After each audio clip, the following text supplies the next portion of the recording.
PM Mahinda Rajapaksa ने सोमवार को अपने पद से इस्तीफा दे दिया था, लेकिन उनके इस्तीफे के बाद भी देश में हालात नहीं सुधर रहे हैं, बल्कि पीएम राजपक्षे के इस्तीफे के बाद हालात बद से बदतर हो गए हैं। श्रीलंका इस वक्त गृह युद्ध की चपेट में है। अब प्रदर्शनकारी राष्ट्रपति गोटबाया राजपक्षे के इस्तीफे पर अड़े हैं। श्रीलंका के बिगड़े हालात ने भारत की भी चिंता बढ़ा दी है। देखते हैं ये रिपोर्ट। श्रीलंका इस वक्त अपने सबसे बुरे दौर से गुजर रहा है। हर तरफ अफरा तफरी का आलम है। पूरे देश में विरोध प्रदर्शन हो रहा है।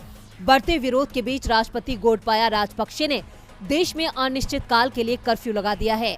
पुलिस और प्रदर्शनकारियों के बीच टकराव में कई लोगों की जान चली गई है, जिसमें एक सांसद भी शामिल है। श्रीलंका में एक समय में सबसे ताकतवर शख्स रह चुके देश के प्रधानमंत्री महिंदा राजपक्षे को जनता की ताकत के आगे झुकना पड़ा है।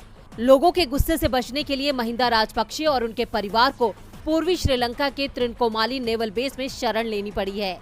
यहाँ तक कि उन्हें हेलीकॉप्टर से पहुंचाया गया, लेकिन प्रदर्शनकारी वहां भी पहुंच गए, लेकिन सुरक्षा बलों ने प्रदर्शनकारियों को दूर हटा दिया है। महिंदा के भाई राष्ट्रपति गोटबाया राजपक्षे पर भी इस्तीफे का दबाव बढ़ रहा है।